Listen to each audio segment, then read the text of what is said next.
안녕하세요, 여러분. 오늘 여러분께 들려드릴 이야기는 삶과 죽음, 그리고 그 경계에서 펼쳐지는 기적 같은 싸움에 대한 이야기입니다. 저승사자와 싸워서 이기는 법이라는 제목처럼 과연 우리는 정해진 운명에 맞서 어떻게 싸워야 할까요? 이 이야기는 한 남자의 간절한 소망과 그를 둘러싼 따뜻한 사랑이 어떻게 불가능을 가능하게 하는지 보여줄 것입니다. 지금부터 그 감동적인 여정을 시작합니다. 일부 저승사자 예고 없는 방문. 서울의 한복판 끝없이 이어지는 출근길 인파 속에서 정우는 오늘도 변함없는 하루를 시작하고 있었습니다. 40대 중반의 평범한 회사원인 그는 지난 15년간 같은 회사에서 성실하게 일해온 모범적인 직장인이었습니다. 매일 아침 7시 30분에 집을 나서고 지하철 2호선을 타고 강남역까지 가서 회사에 도착하는 것이 그의 일상이었죠. 하지만 이날 아침은 뭔가 달랐습니다. 지하철에서 내리는 순간 정우는 갑작스럽게 심한 어지럼증을 느꼈습니다. 세상이 빙빙 돌고 다리에 힘이 빠지면서 균형을 잡을 수 없었죠. 괜찮으세요? 주변 사람들의 걱정스러운 목소리가 멀리서 들려왔지만 정우는 그 소리에 답할 수 없었습니다.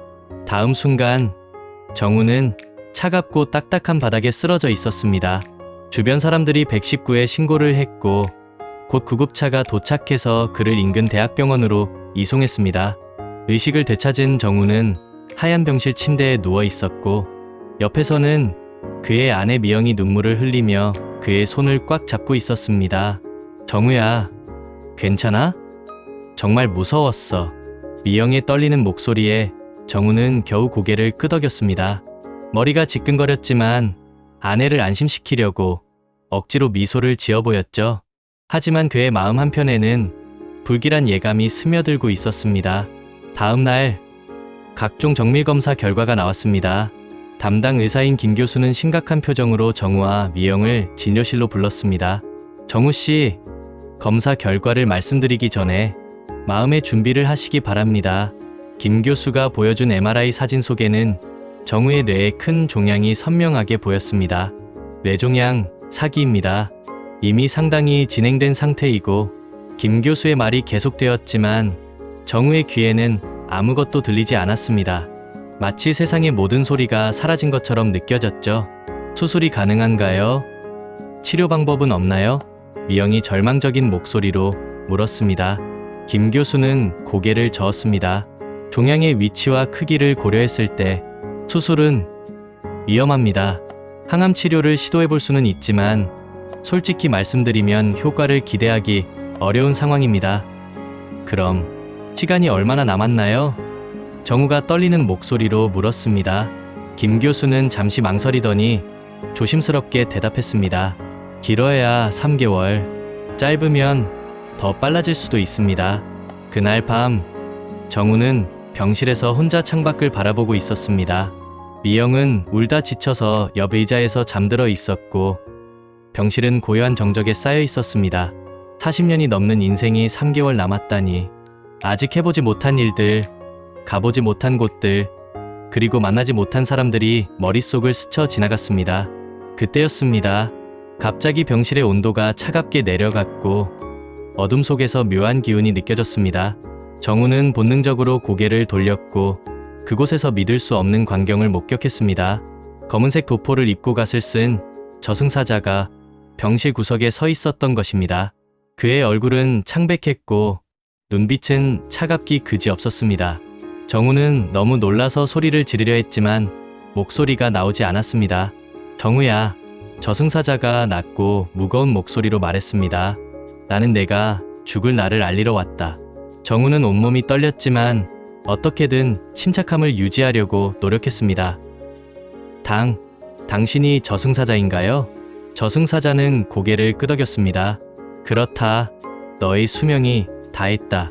3개월 후, 정확히 90일 후에 내가 너를 데리러 올 것이다. 그의 말에는 어떤 감정도 없었습니다. 마치 날씨를 알려주듯 담담하고 냉정했죠. 잠깐만요. 정우가 급하게 말했습니다. 아직 제게는 해야 할 일이 있어요. 아내도 있고 만나야 할 사람도 있고 하지만 저승사자는 차갑게 고개를 저었습니다. 인간의 수명은 정해져 있다. 너의 시간은 이미 끝났다.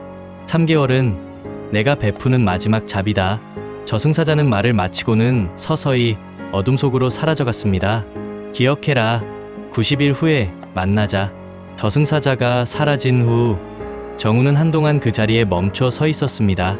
방금 일어난 일이 꿈인지 현실인지 확신할 수 없었습니다. 하지만 아직도 느껴지는 그 차가운 기운과 저승사자의 음산한 목소리는 분명히 현실이었습니다. 그 순간 정우의 마음속에는 강한 반발심이 일어났습니다. 순순히 죽음을 받아들일 수는 없었습니다. 아직 아내에게 해주지 못한 말이 있었고 10년 넘게 연락이 끊긴 첫사랑 지은에게도 사과하고 싶은 일이 있었습니다. 그리고 무엇보다 이렇게 허무하게 인생을 마감할 수는 없었습니다. 아니다. 정우는 작은 소리로 중얼거렸습니다. 나는 아직 죽을 수 없어. 반드시 방법이 있을 거야. 그의 눈빛에는 죽음에 맞서 싸우겠다는 강한 의지가 타올랐습니다. 다음 날 아침, 정우는 미영에게 저승사자 이야기는 하지 않았습니다. 대신 적극적으로 치료받겠다는 의지를 표현했습니다. 여보, 나는 포기하지 않을 거야. 분명히 방법이 있을 거야. 미영은 남편의 달라진 모습에 희망을 품었습니다. 정우는 그날부터 온갖 방법을 찾아보기 시작했습니다. 인터넷을 뒤지고 의학서적을 읽고 기적적으로 완치된 사람들의 이야기를 찾아보았습니다. 서양의학으로는 한계가 있다면 동양의학은 어떨까? 종교의 힘은 어떨까? 심지어 민간요법까지도 찾아보았습니다. 그러던 중 그는 한 가지 흥미로운 사실을 발견했습니다. 한의학의 침술이 뇌의 혈류를 개선하고 인체의 자가 치유력을 활성화할 수 있다는 연구 결과들이었습니다. 특히 이지은 박사라는 젊은 한의사가 뇌질환 치료에서 놀라운 성과를 거두고 있다는 소식을 접했습니다. 정우는 마지막 희망을 품고 이지은 박사를 찾아가기로 결심했습니다. 저승사자와의 약속을 어기고 운명에 맞서 싸우는 첫 번째 발걸음을 내디딘 것입니다. 그의 마음속에는 이제 두려움 대신 희망이 자리 잡고 있었습니다. 2부 불가능에 도전하다. 정우는 퇴원 후 곧바로 이지은 박사를 찾아 나섰습니다. 서울 강북구의 한적한 골목에 위치한 희망한의원이라는 작은 간판이 그의 눈에 들어왔습니다. 겉보기에는 평범한 동네 한의원 같았지만 정우에게는 마지막 희망의 등대처럼 보였습니다. 한의원 문을 열고 들어서자 20대 후반으로 보이는 젊은 여성이 환자를 치료하고 있었습니다. 그녀가 바로 이지은 박사였습니다. 정우는 처음에 그녀의 나이가 너무 어려 보여서 의아했지만 환자를 다루는 그녀의 손길과 집중하는 모습에서 범상치 않은 실력을 느낄 수 있었습니다. 안녕하세요. 예약하지 않고 찾아와서 죄송합니다. 정우가 조심스럽게 말을 건넸습니다. 이지은 박사는 치료를 마친 후 정우를 진료실로 안내했습니다. 무엇 때문에 오셨나요? 정우는 자신의 상황을 자세히 설명했습니다. 뇌종양 사기 진단 3개월이라는 시한부 선고, 그리고 서양의학으로는 치료가 불가능하다는 의사의 말까지. 이지은 박사는 정우의 이야기를 조용히 들으며 때때로 고개를 끄덕였습니다. MRI 사진을 가져오셨나요? 이지은 박사가 물었습니다. 정우는 미리 준비해온 촬영 결과를 건넸습니다. 이지은 박사는 사진을 오랫동안 들여다보며 무언가를 분석하고 있었습니다. 솔직히 말씀드리면 쉽지 않은 상황입니다. 이지은 박사가 진중한 목소리로 말했습니다. 하지만 불가능하다고 생각하지는 않습니다. 한의학에서는 인체를 하나의 유기체로 봅니다. 뇌종양이라고 해서 뇌만 치료하는 것이 아니라 전체적인 기혈순환을 개선하고 자가 치유력을 활성화시키는 것이 핵심입니다. 정우의 눈에 희망이 스며들었습니다. 그럼 치료가 가능한 건가요?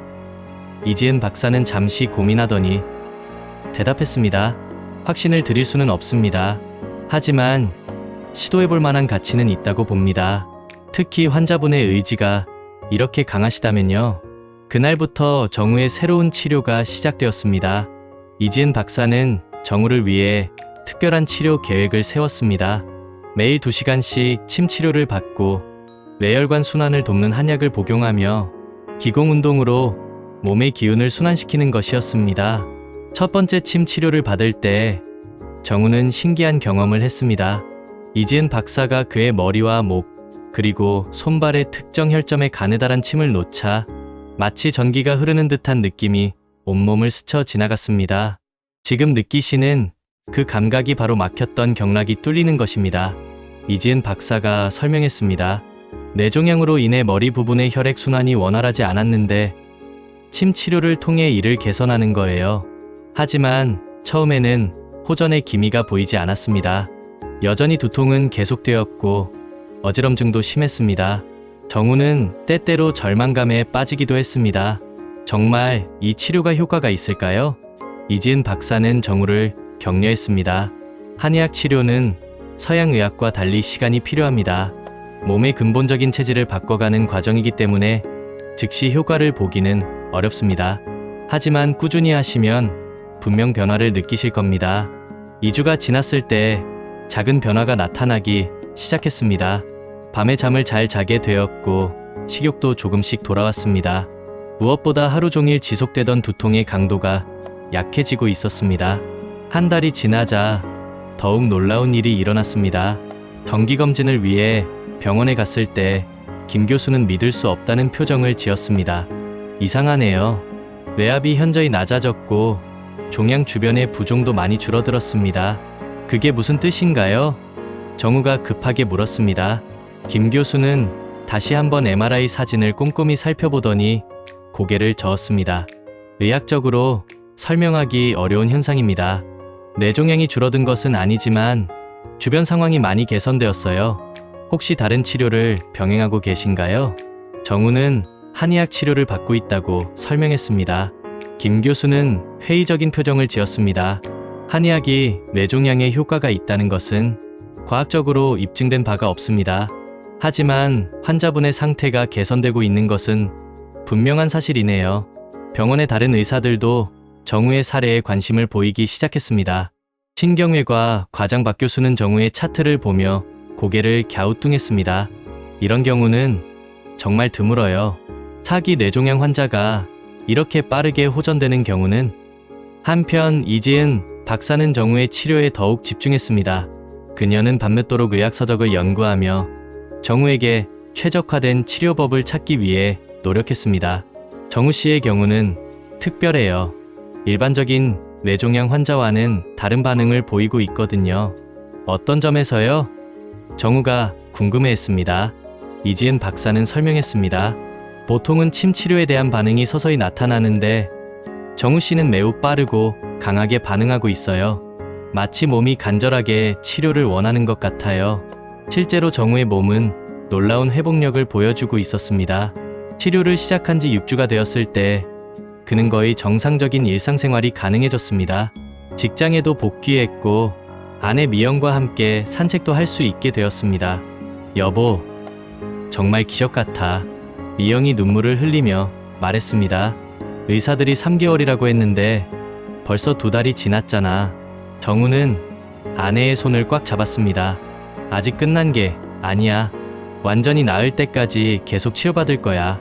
하지만 정우는 아직 한 가지 더 해결해야 할 일이 있었습니다. 바로 저승사자와의 약속이었습니다. 90일이라는 시한이 점점 다가오고 있었고 그는 과연 저승사자를 이길 수 있을지 확신할 수 없었습니다. 어느 날 밤 정우는 이지은 박사에게 저승사자 이야기를 털어놓았습니다. 박사님, 제가 이상한 이야기를 하나 해도 될까요? 이지은 박사는 고개를 끄덕였습니다. 물론이죠. 정우가 저승사자와의 만남을 이야기하자 이지은 박사는 놀랍게도 전혀 의아해하지 않았습니다. 정우 씨, 한의학에서는 그런 일을 인정합니다. 생사의 경계에 있는 사람들이 때때로 그런 존재를 만난다고 해요. 그럼 정말 저승사자가 있다는 건가요? 정우가 물었습니다. 이지은 박사는 진지한 표정으로 대답했습니다. 중요한 것은 저승사자의 존재 여부가 아니라 정우 씨가 삶에 대한 강한 의지를 갖고 있다는 것입니다. 그 의지가 바로 치유의 원동력이에요. 정우는 이지은 박사의 말에 큰 힘을 얻었습니다. 그는 저승사자와의 마지막 대결을 준비하며 동시에 자신이 아직 해결하지 못한 과거의 일들을 정리하기로 마음먹었습니다. 무엇보다 10년 전 헤어진 첫사랑 지은에게 사과하고 싶었습니다. 치료 3개월째가 되었을 때 의료진들은 더 이상 정우의 상태를 기적이라고 부르지 않을 수 없었습니다. 종양의 크기는 현저히 줄어들었고 외압도 정상 수준으로 돌아왔습니다. 정우는 이제 완전히 새로운 삶을 시작할 준비가 되어 있었습니다. 3부 복수와 운명적 재회. 정우의 몸 상태가 놀랍도록 호전되면서 그는 이제 과거의 상처를 치유할 시간이 왔다고 느꼈습니다. 무엇보다 자신과 첫사랑 지은의 인생을 망가뜨렸던 그 사건의 진실을 밝혀내고 싶었습니다.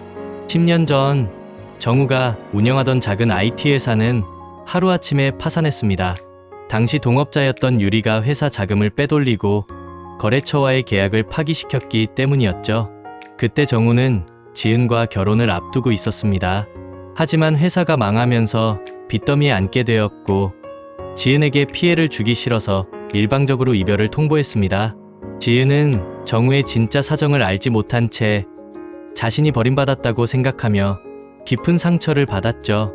그 후 지은은 다른 남자와 서둘러 결혼했지만 그 결혼 생활 역시 행복하지 못했습니다.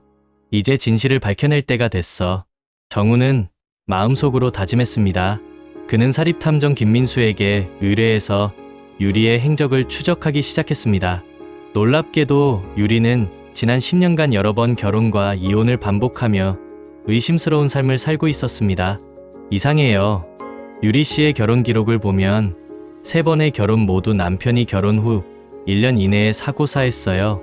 김민수 탐정이 조사 결과를 보고했습니다. 그리고 매번 거액의 보험금을 받았고요. 우연이라고 보기에는 너무 의심스럽습니다. 정우는 충격을 받았습니다.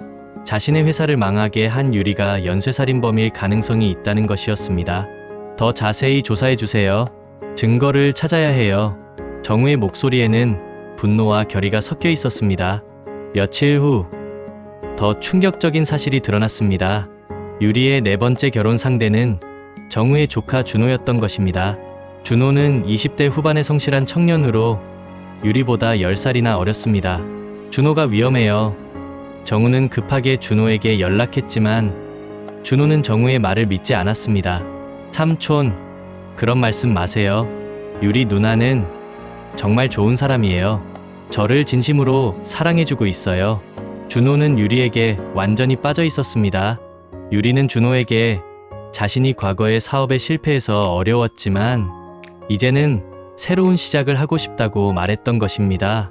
정우는 이지은 박사와 함께 유리를 막을 계획을 세웠습니다. 박사님, 도와주세요. 제 조카를 구해야 해요. 이지은 박사는 흔쾌히 동의했습니다. 물론이죠. 무고한 사람이 피해를 당할 수는 없어요. 두 사람은 유리의 과거를 더 깊이 파헤쳤습니다. 첫 번째 남편은 결혼식 당일 밤 음주운전 사고로, 두 번째 남편은 등산 중 실족사로, 세 번째 남편은 수영장에서 익사로 죽었습니다. 모두 사고로 처리되었지만 자세히 들여다보면 의심스러운 점들이 많았습니다. 특히 세 번째 남편의 경우 수영 실력이 뛰어났는데 얕은 수영장에서 익사했어요. 부검 결과에서 수면제 성분이 검출되었지만 자살로 결론 지어졌죠. 김민수 탐정의 보고에 정우는 소름이 돋았습니다. 정우는 경찰에 신고했지만 이미 종결된 사건들을 다시 조사하기는 쉽지 않았습니다. 증거가 부족합니다. 의심스럽긴 하지만 법적으로는 문제가 없어요. 담당 형사의 말에 정우는 답답함을 느꼈습니다. 그때 이지은 박사가 제안했습니다. 직접 유리를 만나보는 건 어떨까요? 정우 씨가 살아있다는 것을 모르니까 놀라서 실수를 할지도 모르죠. 정우는 위험하지만 그 방법밖에 없다고 생각했습니다. 유리는 강남의 고급 카페에서 지인들과 만나고 있었습니다. 정우가 나타났을 때 유리의 얼굴은 순간 창백해졌습니다. 정우? 너 죽은 거 아니야? 유리의 당황한 모습에서 정우는 확신을 얻었습니다. 죽었다고? 왜 내가 죽었다고 생각해? 정우가 냉정하게 물었습니다. 유리는 당황해서 말을 더듬었습니다. 아니야. 그냥 소문으로 들었어. 병이 심하다고. 정우는 유리에게 직접적으로 물었습니다. 유리야, 내가 한 일들을 다 안다. 내 회사를 망하게 한 것도, 그 후에 너의 남편들에게 일어난 일들도. 유리의 표정이 굳어졌습니다. 무슨 소리야? 나는 아무것도. 하지만 유리의 목소리는 떨리고 있었습니다. 정우는 조사한 자료들을 하나씩 내밀었습니다. 이 모든 게 우연일까? 3명의 남편이 모두 1년 이내에 사고사하고 매번 거액의 보험금을 받았지? 유리는 더 이상 변명할 수 없다는 것을 깨달았습니다. 그녀의 눈빛이 차갑게 변했습니다. 그래, 맞아. 내가 했어. 그런데 어쩔 거야? 이미 다 끝난 일이잖아. 준호는 안 돼. 내 조카에게 손대지 마. 정우가 단호하게 말했습니다. 유리는 비웃었습니다. 너무 늦었어. 준호와의 결혼식이 다음 주야. 그리고 허니문은 제주도 바다에서. 정우는 소름이 돋았습니다. 유리의 이전 남편 중 한 명이 바다에서 수상사고로 죽었던 것을 기억했기 때문입니다. 절대 허용할 수 없어. 정우는 즉시 준호에게 전화했습니다. 이번에는 준호도 정우의 절박한 목소리에 귀를 기울였습니다. 삼촌, 정말인가요? 유리 누나가 그런 사람이에요? 정우는 증거 자료들을 준호에게 보여주었고, 준호는 충격에 빠졌습니다. 내가 이렇게 바보였다니. 준호는 자신이 유리의 다음 희생자가 될 뻔했다는 사실에 경악했습니다. 두 사람은 함께 경찰서에 가서 신고했습니다. 이번에는 준호의 증언과 정우가 수집한 증거들로 인해 경찰도 본격적인 수사에 착수했습니다. 수사 결과 유리의 범죄는 더욱 체계적이고 치밀했습니다. 그녀는 각 남편들의 생명보험금을 노리고 의도적으로 접근했으며 사고로 위장한 살인을 저질렀던 것입니다. 결국 유리는 연쇄살인 혐의로 체포되었고 법정에서 유죄 판결을 받았습니다. 정의는 늦어도 반드시 실현되는구나. 정우는 법정을 나오며 깊은 안도감을 느꼈습니다. 10년 전의 억울함이 비로소 풀린 기분이었습니다. 이제 정우에게 남은 일은 지은을 찾는 것이었습니다. 그는 사립탐정을 통해 지은의 소식을 알아보았습니다. 지은은 이혼 후 어린 딸과 함께 마포구의 작은 국밥집에서 일하며 살고 있었습니다. 정말 지은이를 다시 만날 수 있을까? 정우는 설레면서도 걱정스러웠습니다. 10년이라는 세월 동안 서로가 많이 변했을 테니까요. 어느 겨울날 오후, 정우는 드디어 지은이 일하는 국밥집을 찾아갔습니다. 온정국밥이라는 소박한 간판이 걸린 작은 가게였습니다. 문을 열고 들어서는 순간 정우의 심장이 크게 뛰었습니다. 카운터 뒤에서 일하고 있는 여성이 바로 지은이었습니다. 10년의 세월이 흘렀지만 여전히 아름다운 그녀의 모습에 정우는 말문이 막혔습니다. 지은도 정우를 보는 순간 깜짝 놀라며 그릇을 떨어뜨릴 뻔했습니다. 정우야? 지은의 목소리는 떨리고 있었습니다. 두 사람은 한동안 말없이 서로를 바라보았습니다. 10년간 쌓인 그리움과 서운함, 그리고 아직도 남아있는 사랑의 감정들이 공기 중에 흘렀습니다. 지은아, 미안해. 정말 미안해. 정우가 먼저 입을 열었습니다. 그의 눈가에는 어느새 눈물이 맺혀 있었습니다. 이제 모든 진실을 말할 때가 왔습니다. 4부 가족의 탄생과 기적적인 삶. 지은이 운영하는 온정국밥에서의 재회는 처음에는 어색하고 조심스러웠습니다. 10년이라는 긴 세월이 두 사람 사이에 높은 벽을 쌓아놓았기 때문이었죠.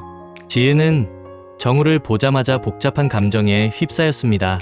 그리움, 서운함, 분노, 그리고 아직도 완전히 사라지지 않은 사랑이 뒤섞여 있었습니다.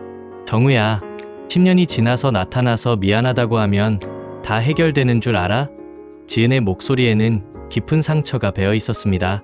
나는 왜 너가 갑자기 사라졌는지도 모른 채 10년을 살았어. 내가 날 버린 줄로만 알고. 정우는 지은 앞에 무릎을 꿇고 앉았습니다. 그리고 10년 전 그날의 진실을 모두 털어놓기 시작했습니다. 유리의 배신으로 회사가 파산한 일, 하루아침에 거액의 빚더미에 앉게 된 상황, 그리고 지은에게 피해를 주고 싶지 않아서 일방적으로 이별을 통보했던 그 절망적인 심정까지. 그때 너한테 말했어야 했어. 함께 어려움을 겪자고 했어야 했는데. 정우의 목소리는 점점 작아졌습니다. 하지만 난 겁쟁이였어. 너마저 불행하게 만들까 봐 두려워서 혼자 짊어지려고 했던 거야. 지은은 정우의 이야기를 들으며 눈물을 흘렸습니다. 자신이 10년 동안 원망했던 그 사람이 실은 자신을 지키려고 했던 것이었습니다. 바보야. 정말 바보야. 왜 혼자 다 짊어지려고 했어? 우리 둘이 함께 견뎌낼 수 있었을 텐데.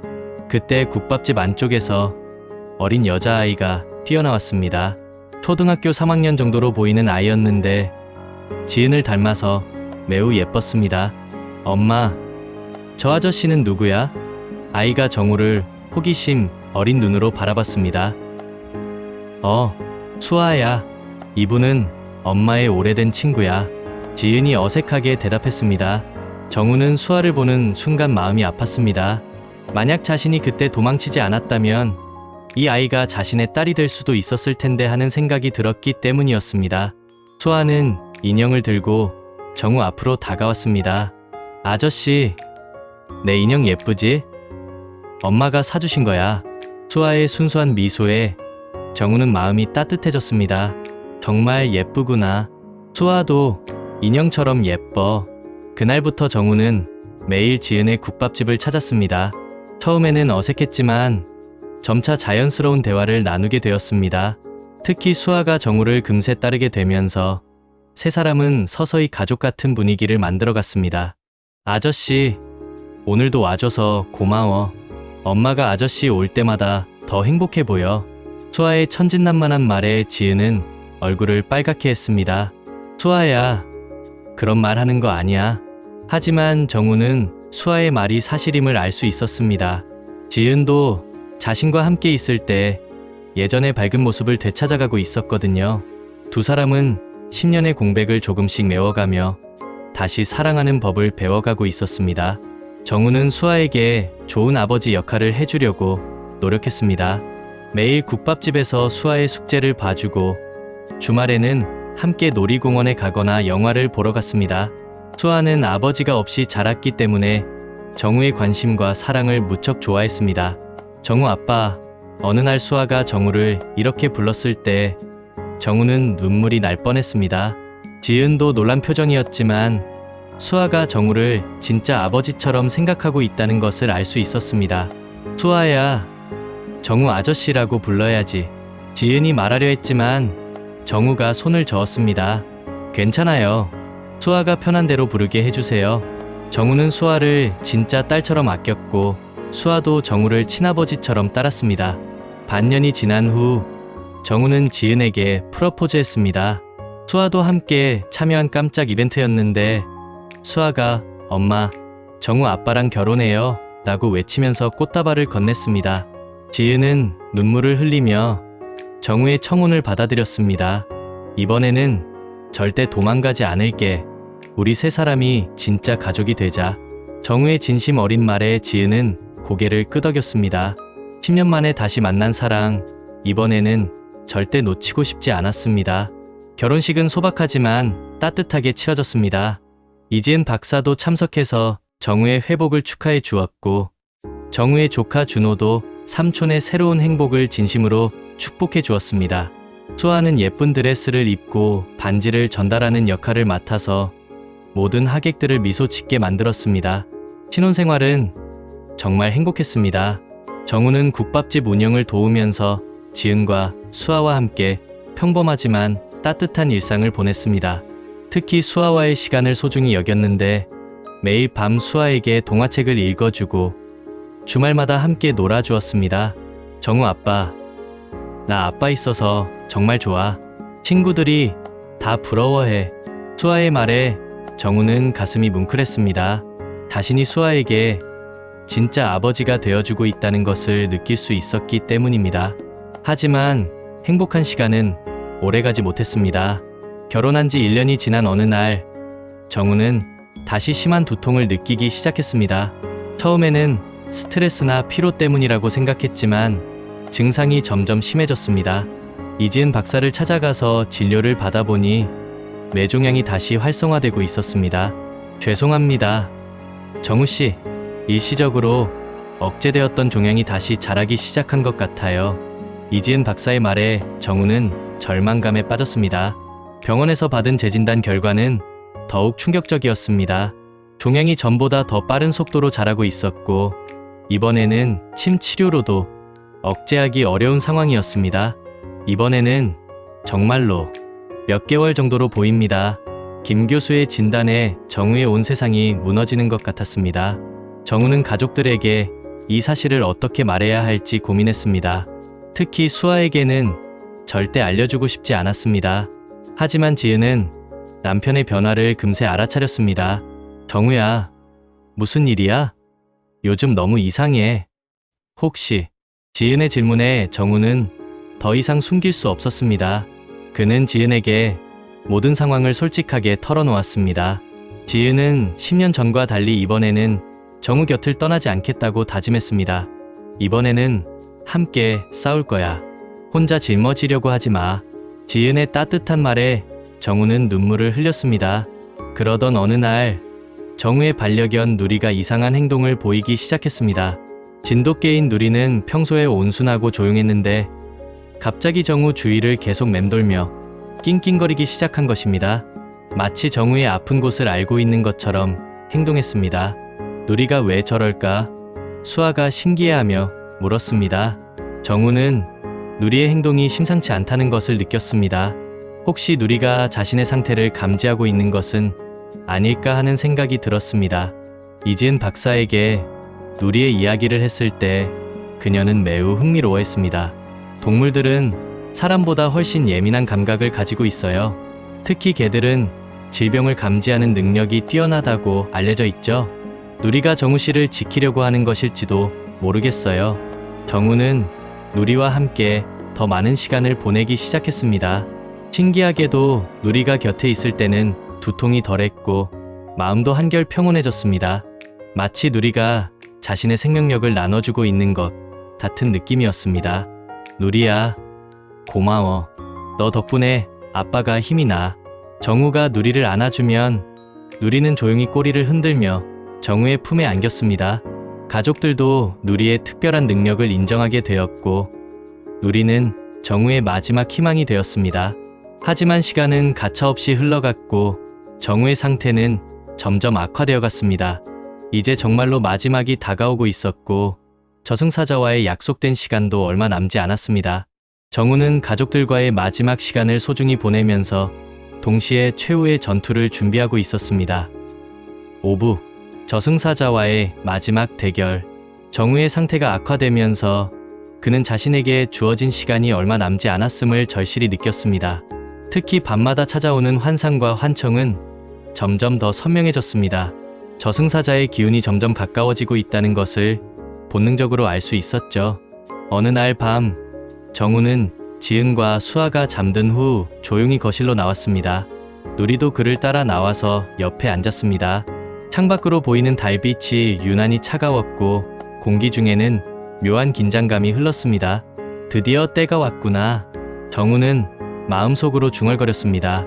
갑자기 거실의 온도가 급격히 내려갔고 어디선가 차가운 바람이 불어왔습니다. 누리가 낑낑거리며 정우 뒤로 숨었습니다. 어둠 속에서 검은 형체가 나타났습니다. 바로 저승사자였습니다. 1년 전보다 더욱 위압적이고 음산한 모습이었죠. 정우야, 약속 시간이 지났다. 저승사자의 목소리는 차가운 얼음처럼 거실을 채웠습니다. 알고 있어. 정우는 의외로 침착하게 대답했습니다. 하지만 나는 아직 갈 준비가 되지 않았다. 내 가족을 두고 갈 수는 없어. 정우의 목소리에는 1년 전과는 다른 강인함이 담겨 있었습니다. 저승사자는 정우의 변화를 감지했습니다. 너는 달라졌구나. 예전의 그 절망적인 모습은 어디 갔느냐? 정우는 침실 쪽을 바라보며 말했습니다. 사랑하는 사람들이 생겼거든. 지키고 싶은 것들이 있어. 그래서 너와 싸워서라도 이기겠어. 그때 누리가 갑자기 저승사자 앞으로 뛰어나갔습니다. 평소에 온순했던 누리가 저승사자를 향해 으르렁거리며 정우를 보호하려 했습니다. 신기하게도 저승사자는 누리의 기운에 잠시 밀려났습니다. 이 개는 범상하지 않구나. 저승사자가 의외라는 표정을 지었습니다. 영물의 기운이 느껴진다. 누리는 계속해서 저승사자와 정우 사이에 서서 정우를 지키려 했습니다. 바로 그때 이지은 박사가 거실로 들어왔습니다. 정우는 깜짝 놀랐습니다. 박사님? 어떻게 여기에? 이지은 박사는 손에 침 세트를 들고 있었습니다. 정우 씨의 위험을 느꼈어요. 한의사로서 끝까지 도와드려야죠.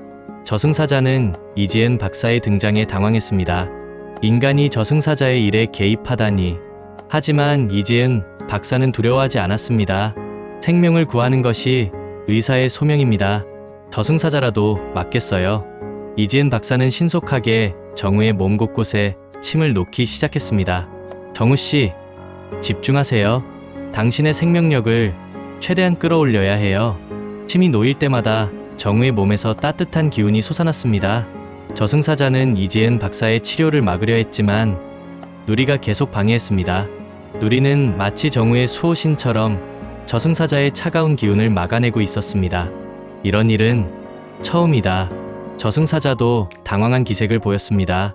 침 치료를 받은 정우는 놀라운 변화를 느꼈습니다. 온몸에 생명력이 되돌아오고 뇌종양으로 인한 고통도 사라졌습니다. 박사님, 이게 어떻게 된 거예요? 이지은 박사는 미소를 지었습니다. 사랑의 힘이에요. 가족을 지키려는 당신의 의지가 기적을 만든 거예요. 저승사자는 이 광경을 보며 복잡한 감정에 빠졌습니다. 정우야, 너는 정해진 운명을 거스르려 하는구나. 정우는 당당하게 대답했습니다. 운명은 정해지는 것이 아니라 스스로 만들어가는 거야. 나는 내 가족을 위해, 내 남은 삶을 위해 끝까지 싸울 거다. 그때 수아가 잠에서 깨어 거실로 나왔습니다. 아빠, 누리야, 왜 그래? 수아는 저승사자를 보지 못했지만 이상한 기운을 느꼈나 봅니다. 정우는 수아를 품에 안았습니다. 괜찮아. 수아야, 아빠가 지켜줄 거야. 수아의 순수한 모습을 본 저승사자는 뭔가 변화를 느꼈습니다. 저 아이를 위해서라도. 저승사자는 잠시 망설였습니다. 지은도 잠에서 깨어 거실로 나왔습니다. 정우야, 무슨 일이야? 지은은 저승사자를 보고 깜짝 놀랐지만 정우 곁으로 다가와 그의 손을 꽉 잡았습니다. 이번에는 혼자 싸우지 마. 우리가 함께 있잖아. 지은의 따뜻한 말에 정우는 더욱 큰 힘을 얻었습니다.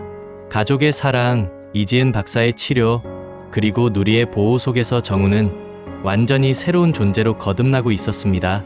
저승사자는 이 모든 광경을 지켜보며 깊은 감동을 받았습니다.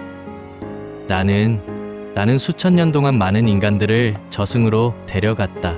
하지만 너처럼 사랑으로 죽음을 이겨내려는 인간은 처음이다. 정우는 저승사자를 똑바로 바라보며 말했습니다. 죽음이 끝이 아니야. 사랑하는 사람들을 위해 살아가는 것. 그것이 진짜 삶의 의미야.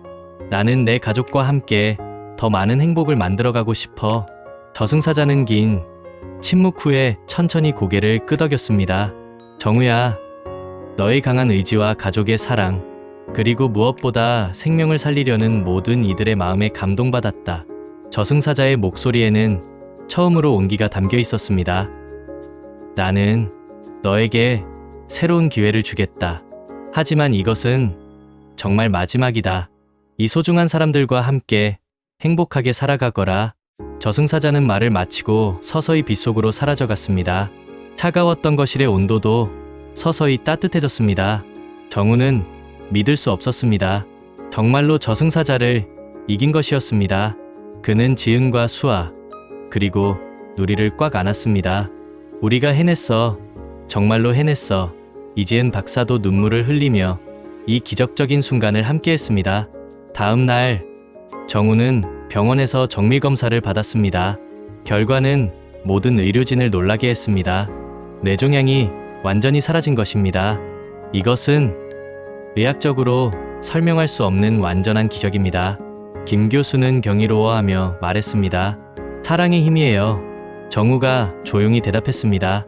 가족의 사랑과 사랑하는 사람을 지키려는 의지, 그리고 생명을 살리려는 모든 분들의 마음이 만든 기적이에요. 그 후로 정우는 완전히 새로운 삶을 시작했습니다. 지은과 함께 국밥집을 더욱 번창시켰고, 수아는 정말 정우의 친딸처럼 자랐습니다. 누리는 여전히 가족의 수호신 역할을 하며 행복한 나날을 보냈습니다.